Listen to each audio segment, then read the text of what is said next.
Welcome to the podcast. Today we've got the Carp Angler Chronicles. So we've got Sam and Pete. Welcome aboard, guys.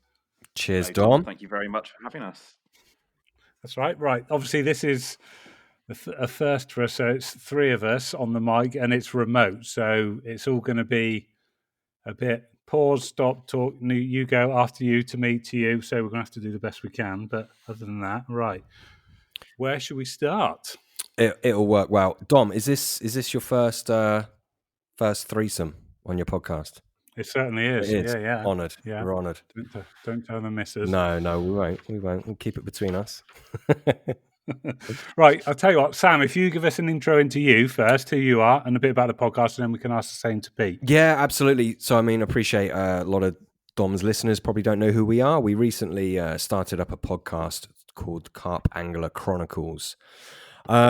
Not taking it too seriously. It's basically me and Pete having some carpy chats. And we started that around about November last year, which was 2019. And that's where we're at now. And that's how we got to talk to Dom. In terms of myself, I've been, as many of us have, angler since I was very little. Catching the little ones, and then finally kind of worked my way up to carp, which I appreciate most of the listeners are going to be carp anglers. When I was 18, I believe, which was 18 years ago, actually, down in Cornwall. So I wasn't blessed with the best carp angling going, but nonetheless, absolutely mad keen. And Cornwall, I mean, it's got its own kind of uniqueness to it. There's obviously there's no circuit waters, so to speak, down there. There's not that many big carp whatsoever. Kind of like a 30 in Cornwall is the same as a upper 40 or probably more than that in the rest of the country, or certainly in the middle of the country. So big fish angling wasn't rife in Cornwall, but what Cornwall does offer is some kind of big untapped waters, which is where, after quite a few years of carp angling, that's kind of where I saw myself gravitating towards, with Pete as well, who's the other half of our podcast. Did a lot of our angling together. I got Pete into fishing. He was into other coarse fishing before. And I moved up to the Cotswolds 6 years ago. And obviously now I'm sort of basking in the luxury of being in an area where there's actually quite a few big fish and there's a lot of very nice water to go at. That kind of brings me up to present day. Cool. Pete, same to you, mate. Yeah, so I mean, Sam sort of covered all the podcast side of things. So we started it up mainly as a way to get. We've not been doing it, both of us, for different reasons. Haven't been doing a lot of fishing, so I guess it was a way for us to get a bit of a fishing fix. We could talk about it and just put it out there for the general public. My fishing background is growing up in Cornwall. Did a lot of sort of sea fishing, a lot of bass fishing, spinning for bass, and fly fishing as well. So my dad's a keen fly angler. And then it wasn't until sort of my late teens, I met Sam. We used to work together at a holiday park, and they had some carp in the lakes there. And Sam got me the carp bug from there, really. And I've been a carp fisherman ever since. Brilliant. So in terms of waters for you then, Pete, are you on the big resis down there still, or? No, not so much. So I've had three children in the last 5-6 years, so my fishing's been sort of limited. So where I've been getting out, I've been fishing a few sort of day tickets, and this year I've rejoined an angling club I was a member of. So they've got a couple of cracking waters. So that's sort of got my interest at the moment. Right, okay. So in terms of obviously where we are at the moment, we're in the middle of this lockdown.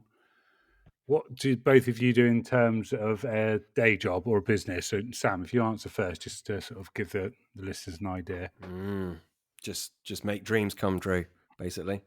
No, I'm joking. So I own a gym. It's more of a fitness studio, really. Because it's more of rather than just like people walking in and doing their own thing, it's more of a structured environment where our clients go through structured programs. So I own that. Obviously, that's not open at the minute, or Corona lockdown, etc. In addition to that, I've also got a remote consultancy-based business where basically I consult with my clients on slightly more in-depth health issues. We do a lot of DNA work and lots of different self-quantification just to basically help people be a lot fitter, healthier on more of a biological level. So that business hasn't been affected by the whole COVID-19 Corona thing, which is great. Obviously, my studio has. But nonetheless, to be honest with you, I think what will actually be the biggest impact for us business owners, Dom, I know you're in a business as well. I think it's less so much this loss of some business up front. I think it's more the economic impact long term. I know you're in the heating game, Dom. So I mean, if you need a new boiler or whatever it is, you need a new one. So I imagine you're somewhat recession proof. But I think for a lot of people and a lot of businesses that it's actually the economic downturn that'll be the real kind of sledgehammer to them. So yeah, I'm just protecting about that, reading ahead and making the best choices I can, basically. Yeah, I suppose obviously with it being remote, I'd imagine. Have you seen sort of an upturn on that side, or is it a case of people being careful and only spending on essentials? Yeah, it is. It's. It would take me a while to get into it. So my market, my niche tends to be. I mean, look, don't get me wrong. I have clients from all walks of life, but a lot of it is more kind of entrepreneurial people that just want to be a little bit more optimized, we would say, because obviously, if you're on top of your health, you're feeling on top of the world every day. Your work performance is going to reflect that. You're going to be in a growth mindset. So yes and no. Some people I've spoken. I mean, I've still been bringing on clients. Some of them, of course, are concerned about the coronavirus and the monetary side of things. Other people are seeing this as an opportunity. I mean, if you look at Apple's growth, like when they really took off was during late 2007, 2008, 2009. That is when the last major recession was prevalent. And the same as Hermes, the luxury brand. There's been quite a few brands that actually excel in times of financial desperation. So it's Definitely. yeah, it's like, where do you want your focus to go? And I guess, I mean, we're going off on massive tangents here, but I would urge everyone listening to this podcast, like you maybe you're employed right now, maybe you're self-employed, but whatever it is, if you're focusing on the lack and how hard it is, you're generally just going to get more of that, right? Look at the opportunity, think about what you can do. If this has screwed your finances up a little bit, okay, maybe that's an indicator that your finances aren't super watertight, so maybe you should be looking at that. What I'm trying to say is use it as an opportunity, get some benefit out of it, if nothing more than just to kind of shake yourself up and push yourself to achieve better things. That would be my advice. Yeah, that's a brilliant answer, mate. Pete, what about you? What do you do? So I'm the manager and a director of Leisure Centre. So it's a leisure centre in North Cornwall, out in the sticks, up on the moors in the middle of nowhere, basically.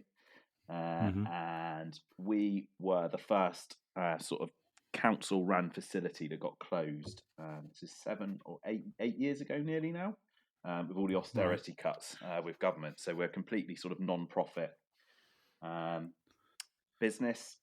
Literally, what sort of money we get over the till and memberships pay the staff and keep the place going. So we've got a really small team of staff. We've got a lot of volunteers who we rely on from the local community to keep the place open and running.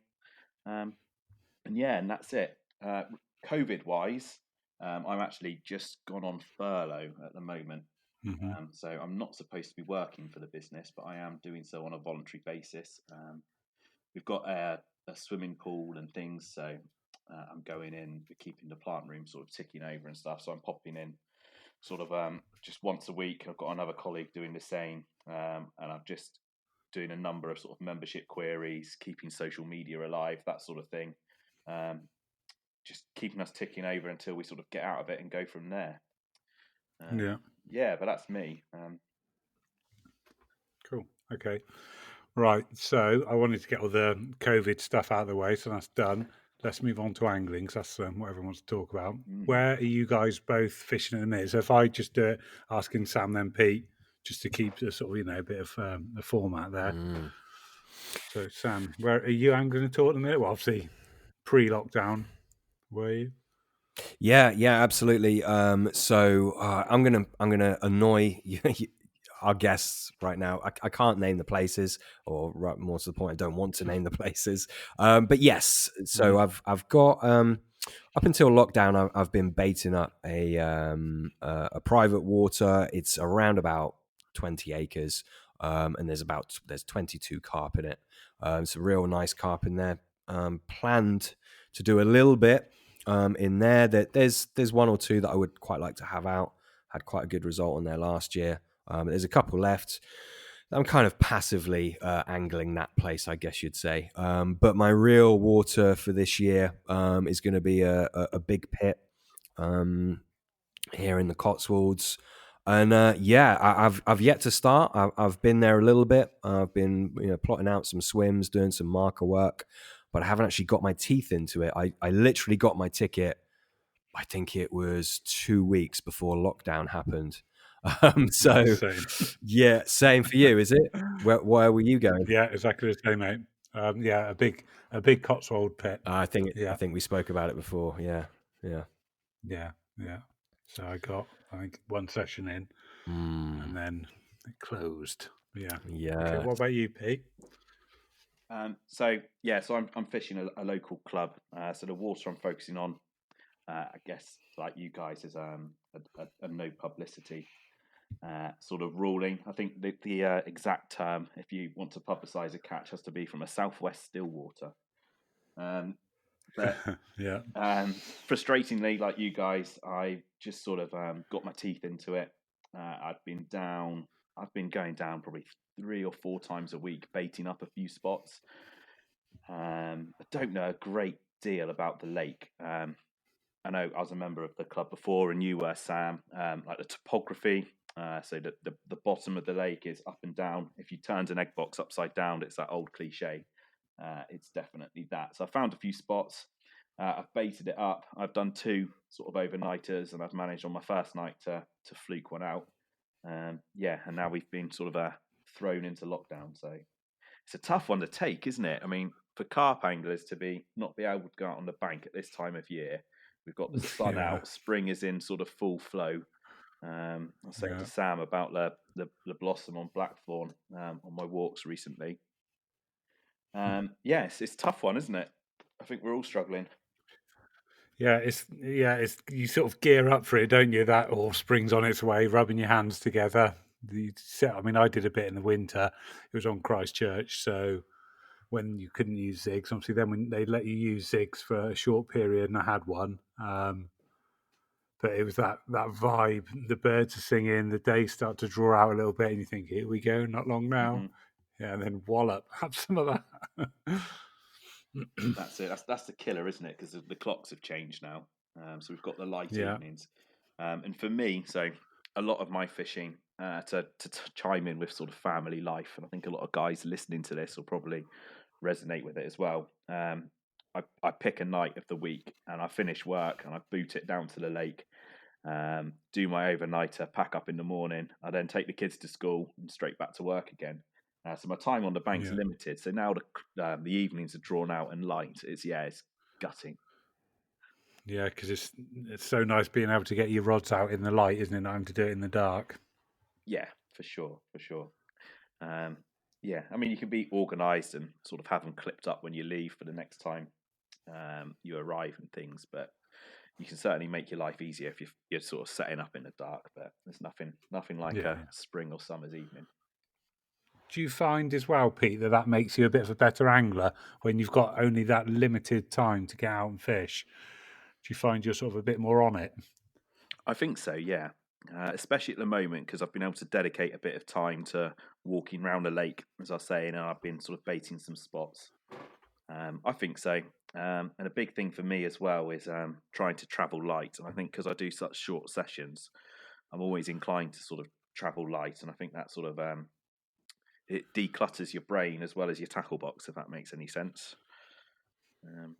Yeah, no, definitely. That's something that I always do because things tend to creep back in, don't they, into your bag, an extra tub of pop-ups or a few extra leads, Mm-hmm. and then a few sessions like that, and then you're back to where you started. It's amazing. It's literally amazing what you can gather. Yeah, no, it's just being on it. I think when I was doing the work overnighters, I would get the rods out and then almost pack down as much as you can before you go to sleep. Mm-hmm. So it just takes the edge off, doesn't it? That's it, yeah.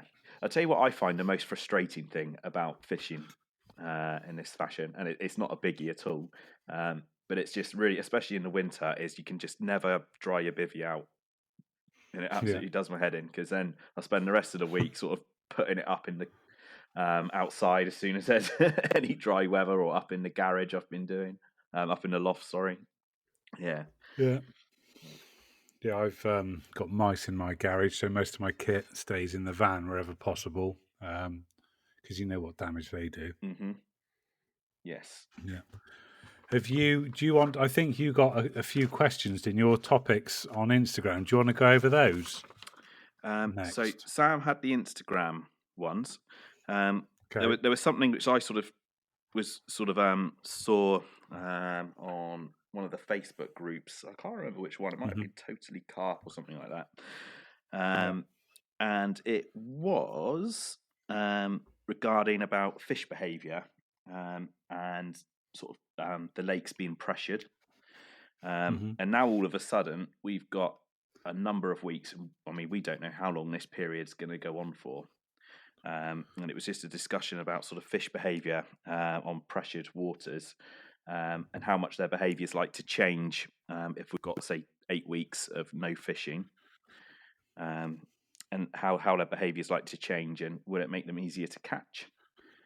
Yeah, that's a really good one because using Christchurch as an example, the regulars always said that it fished a lot better when there were several people on. If it was quiet or just one or two of you, it was a lot harder. But when there was, Wow. say, sort of 8+ people on, it would tend to fish better because it just kept the fish moving around. And they tend to sort of, I've said it before in a previous episode, that they just don't seem to follow the rules in there. They're very, I think, because they're so old and it's not a particularly big lake, they're, they just behave, they sort of react to the pressure as opposed to the weather conditions. Hmm. How are people fishing for them there? Are they putting in a lot of bait? Is it zigs? What are the sort of... When zigs were allowed, obviously they allowed zigs for a short time and then banned them again, but they would get clobbered on zigs, Mhm. zigs and maggots. They would, yeah. So when they got banned, obviously in the colder weather, it was a struggle. In the warmer weather, I think the regulars would never really fish over massive amounts of bait. It would be, just a handful or little traps in the edge. Certain swims seem to sort of do the better fish, but they love a floater on there as well. All the big fish tend to come out on a floater at Okay. the right time of year. Yeah, because my sort of take on this with the pressured fish is it's going to sort of come down to bait. I think a lot of these lakes, the fish aren't going to be fed, and they're not going to get Hmm. that angler's bait, especially sort of high stop lakes. So you're sort of like your go to day ticket type waters. So my thoughts are, like, in a general sense, I think the fishing's going to be pretty prolific when we're all allowed back on the lakes. I think the fish are going to get a load of bait going, and I think they're gonna be on their munch. They're gonna get their heads down. Yeah, Um, no, definitely. I actually was a previous guest of the podcast, Ben Pinniger. He runs BP Milling, so he does a lot of fish feeds, and he's still open because he basically does it on his parents' farm. So it's just him in the factory, and he's still got loads of orders going out where fishery owners are sort of subsidising anglers' bait, if okay. you like, with his feed. But yeah, I think you're right, Pete. What do you think on that, Sam, in terms of fish behaviour? Yeah, I think it depends on the venue. To be honest with you, I think you're absolutely right. Some venues are definitely going to go like that. I think, on the type of venue where there's less natural food, maybe the more commercial side of things, and where the fish are maybe more reliant upon anglers' bait. Obviously, they're going to fish very well because the fish are waking up now. I hate that phrase, but it makes sense to everyone, so I use it. They're going to be very hungry for the angler's food, right? That high protein and fat source. I think there's other venues that maybe getting the fish on not only your bait but the angler's bait, boilies, particles. I think some of those waters are actually reliant upon this time of year, the so-called waking up phase, for them to actually get on that bait, if that makes sense. And I think some waters actually, it could be a total flip and they could fish a little bit slower as a result, depending on how long this goes on for. We've all heard of waters where the fish just get kind of so-called preoccupied on naturals. And I think that, is a potential risk for some waters. I say risk, I don't necessarily think it's a bad thing. I think if you're thinking outside the box, and you're a bit, clued up on attraction, then that could actually work well for you, believe it or not. But I guess my answer is it depends. It could go either way. Depends on the water, if that makes sense, and how hungry that water is. It's a big thing. Yeah, no, definitely. I mean, I think somewhere like I had Rich Wilby on as a guest a few episodes ago. His lakes, I think they're sort of the fish rely heavily on naturals in there, so they don't particularly need anglers' bait. So, I think you're right. It depends completely on the type of water. Obviously, you touched then, Sam, on attraction. You're quite clued up on the liquid side of things. Do you want to talk a bit about that? I know you keep quite a bit of it under your hat. Was there anything you can talk about?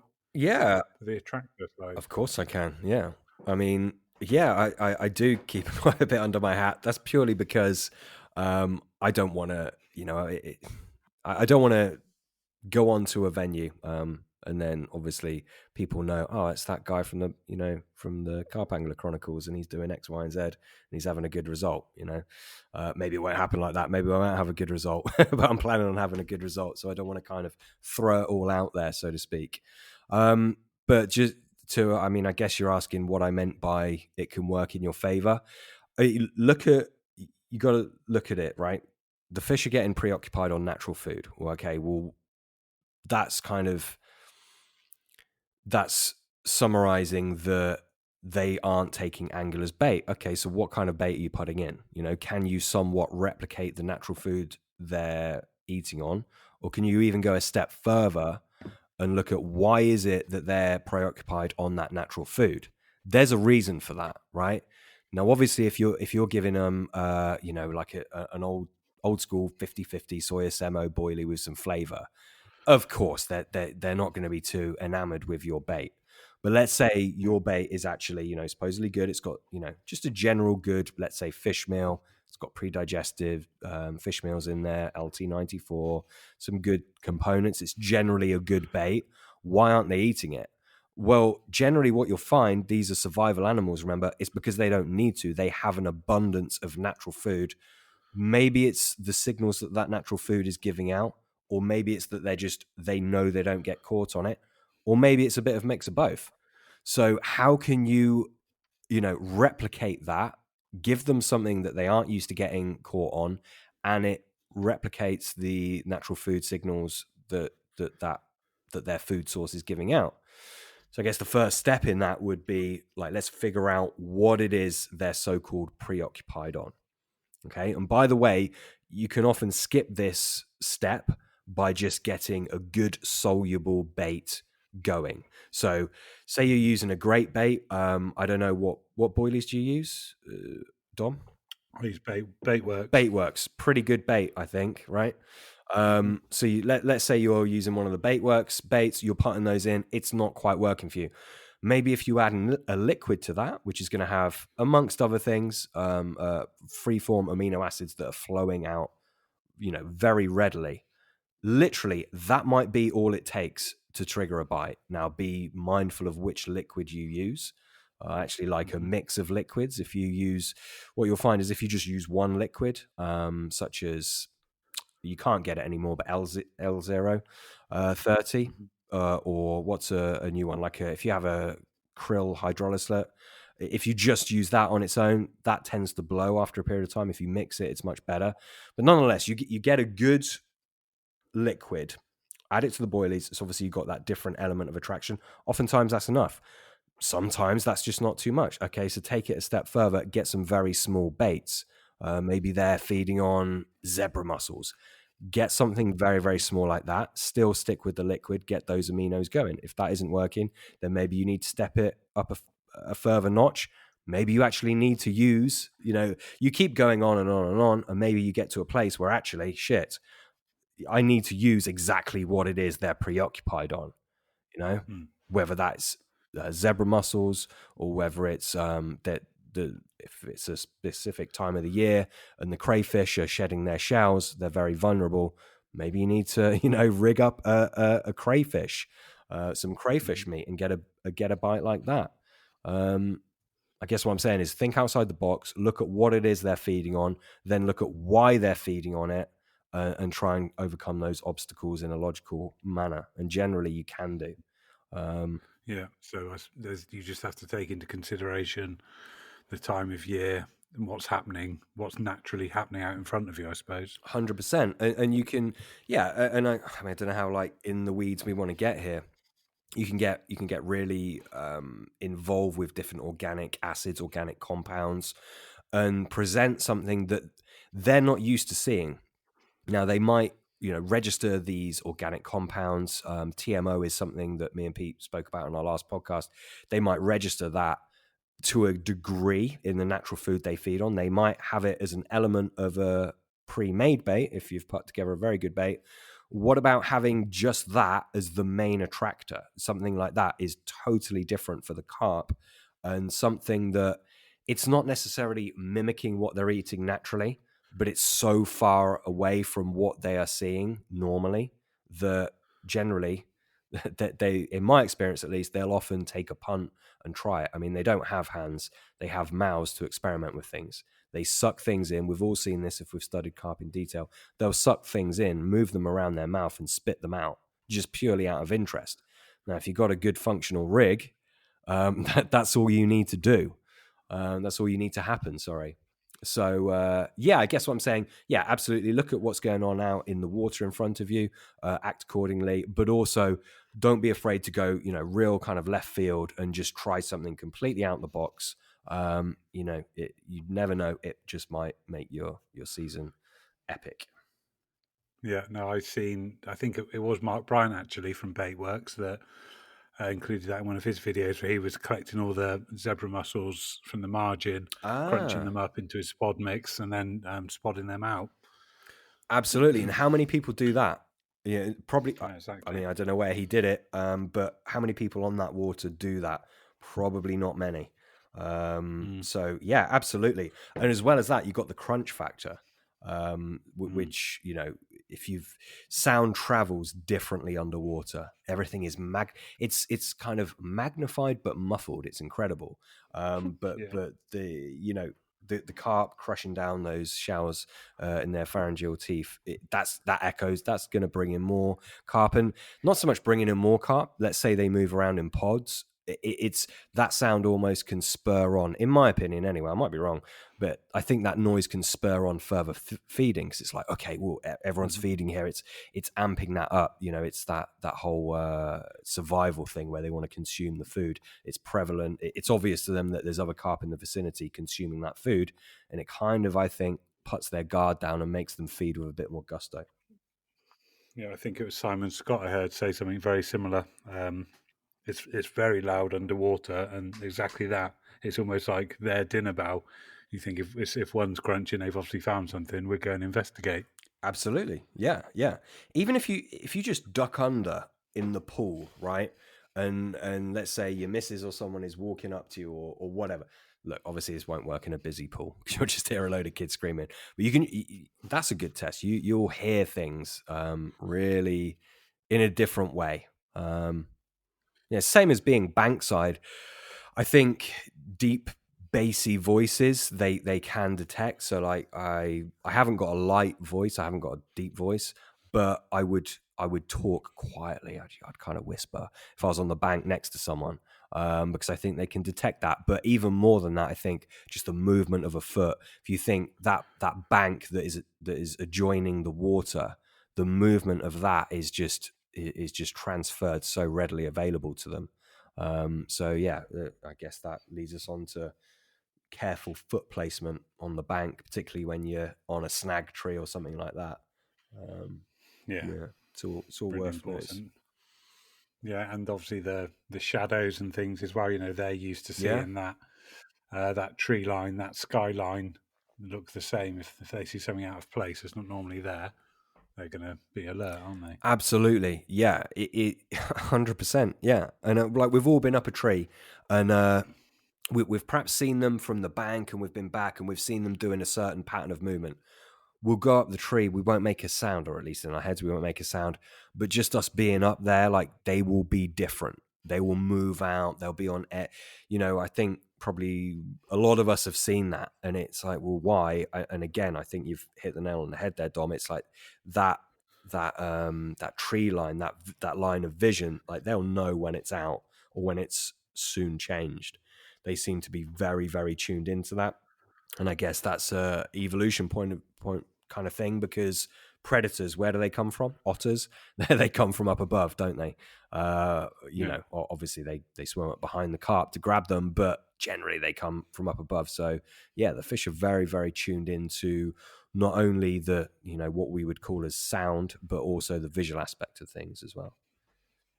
Yeah, nice. On that note, are you both? I'll ask you in sort of Sam first, then Pete.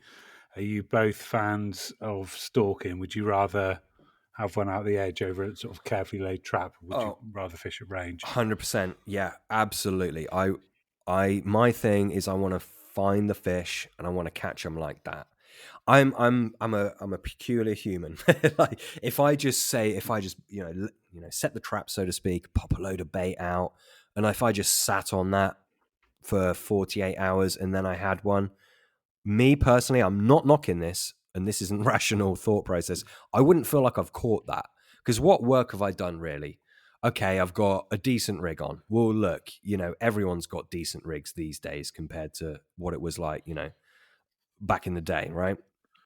So there's no real talent there. Baiting up, okay, well, yeah, I guess you've got your baiting pattern. Whatever. Do you know what I'm trying to say? There's not that much skill to it. Whereas like finding It's not hunting. finding the fish, and then even a step further than that, picking out that fish that you want. That's the one I want. Okay, there's something magic about that. So yeah, for me, if I could stalk, all of my fish, I'd be a very, very happy boy. Don't get me wrong. I'll bait and wait. Of course I will. I'm not stupid. And look, and in the same respect, I'm not poo-pooing that. You figure out things, you figure out the movement of carp, where they move around the lake, and then you bait up in anticipation. I'm not saying there isn't skill in that. I'm just trying to give you two polar opposites. My preference is to stalk them for sure. Yeah. Nice. Pete, what about you? Yeah, very, very similar to Sam, I guess. I absolutely love stalking them. For me, a lot of carp fishing in particular, is I have this thing in my head where I like to catch them on my own terms, and it's pretty similar to what Sam has sort of alluded to already. But yeah, if I can get them feeding in the edge, for me that's a massive bonus. Anyway, I love to create a situation where I get the fish feeding, and if I can watch that and see it all happen, I get a huge buzz from that. Anyway, as many times I can go to a lake and I can just bait little spots, and I can just sort of lie there on the water's edge and watch for ages and ages, watch the fish come in and out, taking baits as they go. In some instances, it's quite sad saying this, but I'd be happy sort of doing that and not drop a rod in. I just love the whole process. So getting the fish to feed, I think there's an art to it, and getting them comfortable to come in and repeatedly take baits, especially in a spot that they probably might not go to feed as well. Somewhere in the edge, they might be sort of like cautious. It might be unnatural to them to feed there. They can be on edge, and to actually create that feeding scenario for me is like a big part of it. It's almost manipulating the fish. It sounds a bit daft, but I take a lot of pleasure from that. There's a lot of times I've been fishing with friends, and they think I'm mad because I'll quite happily go around a lake doing this sort of stuff all day, where I could sort of like nick a bite or maybe two, and I've probably not banked as many fish as I could have if I had done sort of like the bait and wait. But it is, for me, it's yeah, catching them on my terms, I guess, and that's part of the enjoyment of fishing. Yeah, especially when you know it's. I think that's why floater fishing's so exhilarating, isn't it? Because you can normally see which one it is, especially if it's one of the better fish you want when that back starts popping out of the water. Yeah, for sure. Yeah, I love floater fishing, definitely. Especially, It can be very frustrating as well at times. I can't. yeah. Do you know what I am not the best floater angler. My conversion to takes and sort of landing fish, in my head anyway, isn't fantastic. I think everybody has frustrations with it. But yeah, it can be mightily frustrating. If I can get a rig on the bottom and watch them come in and take that, I'm a lot more confident anyway. Yeah, I think that's the style I'd go down. A sort of sneaky little trap in the margin is definitely my preference. But equally, like Sam was saying, when you have got rods on a spot and you start to see fish showing, or even just out of the blue, you just get that blistering take with sort of no prior warning, no single bleep, no shows. Christchurch was renowned for that as well as a funny place. You'd have loads of fizzing over your spots, and you think, right, game on here, we're going to get a take any minute. The fish will be showing, and it would just go completely dead, nothing for a few hours, no shows, no signs, and you just get a take out of the blue. It's strange how it seemed to go on there. Are you still fishing Christchurch? No. So I didn't get a syndicate ticket or anything like that. So my last session was probably 2 weeks before the lockdown. So middle of March, something like that. How long have you fished it for? Only I started sort of January last year, I think it was. But it was I've probably only done, if I sat down and worked out, maybe 20 nights on there, something like that. 18 nights, not very many, because I didn't fish from sort of May until October. So yeah, but had a few. But it's a nice lake, but obviously really busy. Yeah. Have you found? So I mean, I've never done like a real super busy circuit style water. Have you found that your angling had to change to any great degree? When it was really busy, yes, because obviously watercraft would almost be out the window. So it'd be a case of just slotting in wherever you could.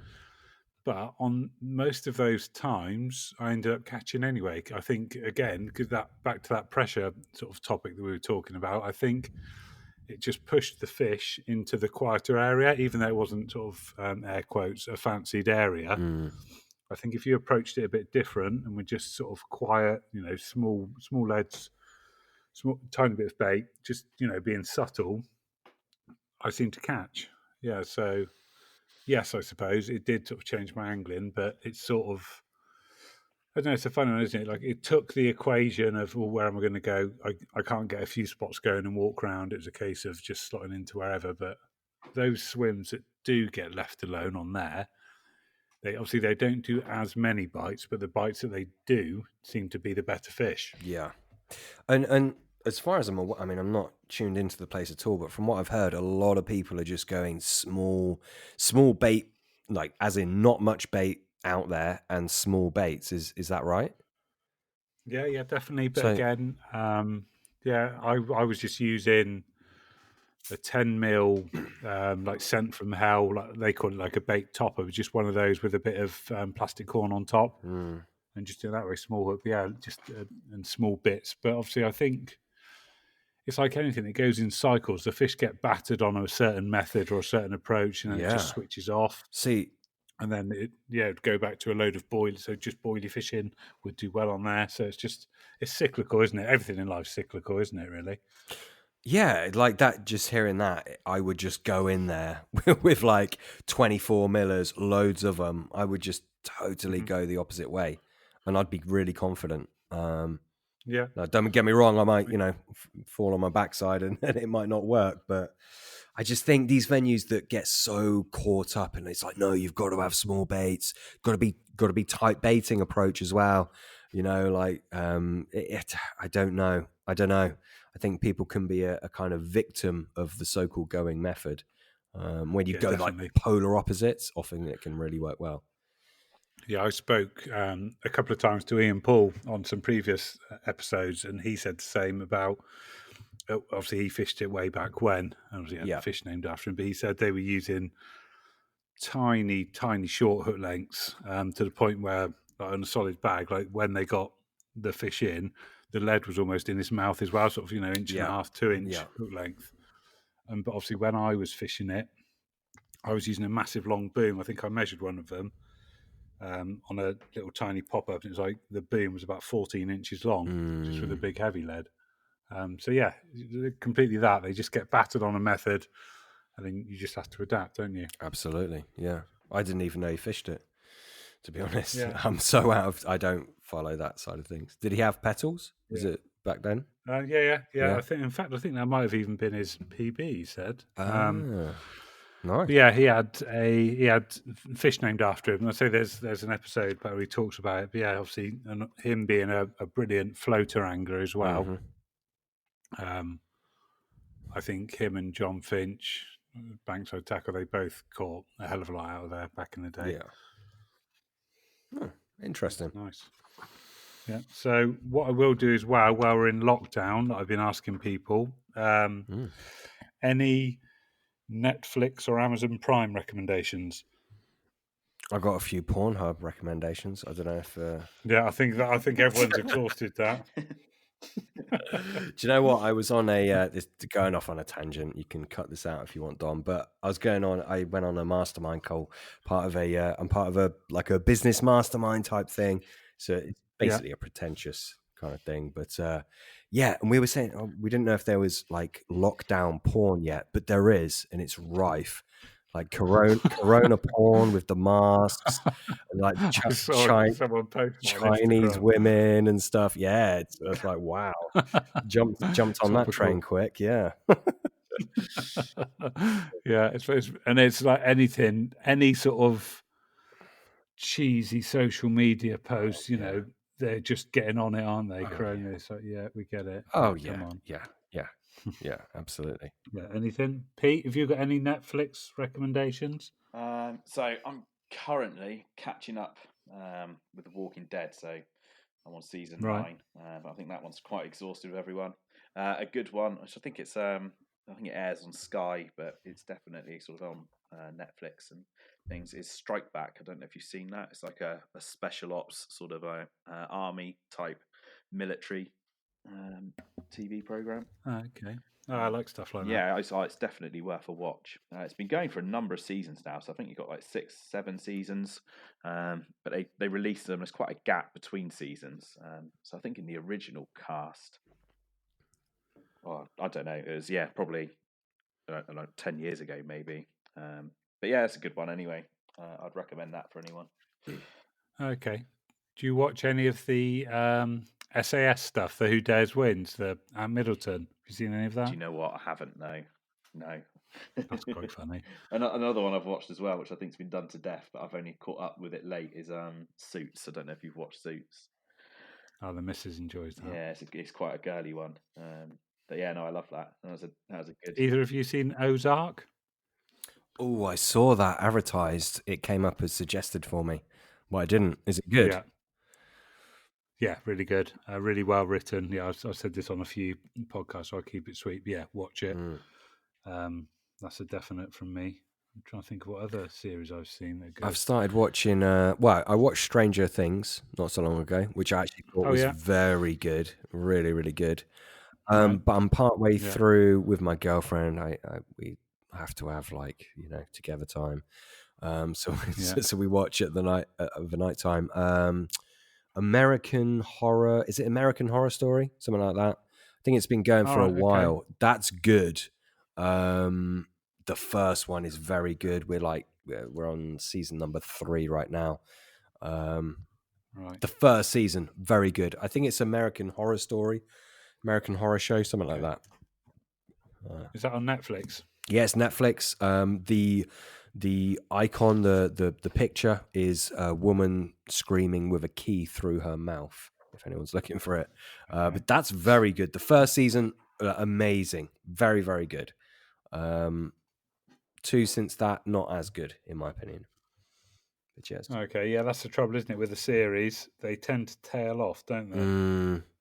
It's been going since 2011, so it's Okay. it's quite old. I'm probably late on it, Yeah. but yeah. Yeah. Well, that Ozark, I think season 3's just come out, and season 2 was really good. There was no sign of it slowing up. I think season 3 will also be good, but Yeah. it's it's getting the time to do it, isn't it? Especially if you're a business owner, and obviously Pete, you've got three kids. Mm-hmm. It's finding the time to do it, and when you do sit down, it's almost a commitment to get into something, isn't it? As well.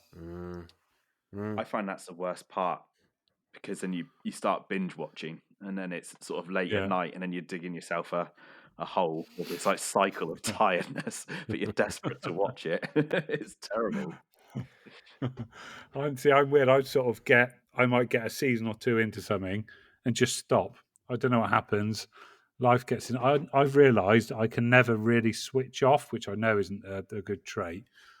But I don't know. Do you find that, Sam, with business and stuff? Or I suppose if you're more sort of in the health and almost well-being space, are you quite aware of that? Yeah, no, yes, I am. Yes, I'm very aware of it, and I'm still awful. Like, actually, to be honest, I had a little bit of a ding dong with my partner, my girlfriend earlier. I can't, like, I just can't leave it. Like, I'm always on my phone. I'm glued to my phone, which is what annoys her. I'm just always on. Like, it's something that, my focus wants to go towards business all the time. Mm-hmm. And it's not good. It's unhealthy. I can schedule in all these downtimes as much as I want. For me, at this point in my life, I'm very kind of type A driven. There's a large part of me that's just like, it's pointless me watching this. I could be doing something productive right now. Let's just do. It's just awful, which is kind of how I am with my fishing these days as well. But it's not good. We need our downtime. It's important. It's a lesson I'm constantly teaching myself, to be honest. Yeah, but also on that note, I mean, from a business point of view, if it's something you love doing, and I know it's a bit cliche and a bit cheesy, I like doing the business stuff. I like doing this podcast stuff. I'll happily sit on my phone like for an hour after and just plug this podcast a bit, make connections with people on Instagram. I enjoy doing that. And then like, I'll sit and I'll flick through, let's say, Amazon Prime for probably 20 minutes. And I think, I don't really want to watch anything. I just end up going to bed. Yeah. So I think people sort of like, so your girl, so for example, does your girlfriend run her own business or is she employed? She's employed by me. She Right, okay. she basically does about an hour of work a day and gets paid a lot of money for it. Yeah, and she actually quit today, as it happens. Oh right. She does. Well, after that argument. Yeah. No, she nice. no, yeah. Genuinely, she does more than an hour a day. That's not fair. She does a few hours a day. Past tense. Yeah, it is. No, yeah, she doesn't anymore. She's a free bird. She gets everything. Brilliant. One question I want to ask before I forget, like a rotary letter style. Yeah. I can ask to both of you. So it was Matt Brzezinski that asked it, and it's, if you could catch any fish from like either past or present, so dead or alive, which one would it be? So Sam, if you go first. That's honestly, it's such a hard question because I mean, I kind of alluded to this earlier on. I really feel this need to kind of earn my fish. I guess I'd look at it another way. Sorry to whoever asked this. I would say, what water would I have loved to have fished? I would love to have fished Redmar. or actually, I'd probably rather fish Beachmere. Beachmire, depending on how you pronounce it. I would love to have fished that place. I really would. I probably will fish it very soon, actually, as it happens. But I'd love to have fished it back in the heyday. But to answer the question, I mean, I'm going to have to go with Raisbury and Mary. I think if I could have been on there back in the heyday, I think I'd have chosen Raisbury. And if you're fishing Raisbury, you know, what do you want to catch? You want to catch Mary, don't you? Come on, let's be honest. So yeah, I would have chosen Mary at Raisbury. Brilliant, proper man's water as well. Yeah, of course it was. Not like it is now, unfortunately. But yeah, absolutely. Cool. Okay, Pete, what's your answer to that question? So I've chopped and changed. We discreetly mentioned this earlier before the podcast. So mine, I'm going for this one. And I think it's just more about the experience. And I think it was something like the whole journey I'd love to do. Living where I live, it's not possible where I live. And this is I don't know if you guys saw it, but it was Nick Hellier's capture of the Thames 50. I think it was did. Now that to me, I just think that you're fishing completely for the unknown. For sure, stretches of river. I think there's a few known fish in different stretches and things. But I just think the whole sort of the boat life, the experience of going out in the boat and sleeping on the boat, and I'd love the opportunity to do it one day. And a fish like that is just incredible. A river 50. I don't know if it's come out of a lake at some point when there's been flooding or anything. I don't know anything about the fish. But yeah, a 50-pound river carp caught in the manner that he did, I think is absolutely fantastic. And yeah, that's something I would certainly aspire to try and do one day. Yeah, funny you should say that actually, Pete, because that fish was mentioned as an answer to a previous question on the Rotary letter. So a slightly different question. That question was, if you could be behind the lens for one famous capture, what fish would it be and where? And I think it was John Lamb from Urban Carp Collective that answered he'd want to be behind the camera of that capture of that fish. So that's really interesting. So yeah, there we go. Sorry, I haven't listened to that one. That's right. But, Which makes it even better. I feel a bit naughty now. Disgusting. No, it's good.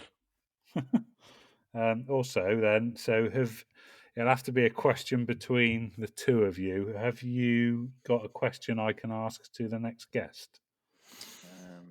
Yeah. Have you got anything, Sam? Go on. I've got something that's popped to mind. I don't know how good it is. I guess it stems on from what we were talking about earlier. Would you rather,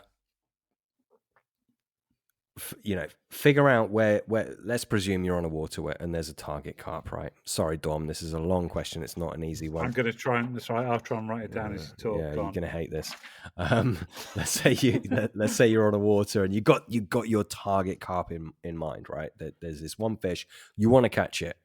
Okay, do you piece together its movements?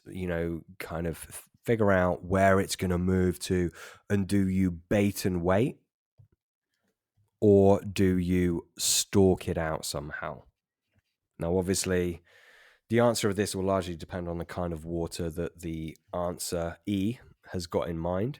But do you bait and wait your target fish, or do you stalk it out? And stalking doesn't need to be in the margins. It can be you've seen the fish, you put you're anticipating its movement path, you're putting a bait there. That's my question. Bait and bait and wait, or stalk it out. Mm-hmm. Yeah, it could be. So you it's patrol route, or you've seen it coming in across the bar, or you've seen it showing in a regular area. So you start to apply some bait. Oh, I like that one. I've tried to go different. Nice. I like that. Any other questions or points from you guys? Not from me. I mean, Dom, I could ask you tons of questions. I'd like to know more about you. I'm sure your listeners would as well. But I'll tell you what, should we do that as a part 2 then? Let's do it as a part 2. I think that's done it. Yeah. We're on an hour and 5 minutes Yeah. now. Okay, we'll wrap up there. So Sam and Pete, thank you very much for coming on, guys. Love it. Thank you. It's the first time we've talked over each other. We always fight on our podcast because we talk over one another. But yeah, no, thank you very much, Dom. It's been great. Thank you very much. Right, thank you. Cheers. Thanks, Dom. Thanks, everyone. Love you all.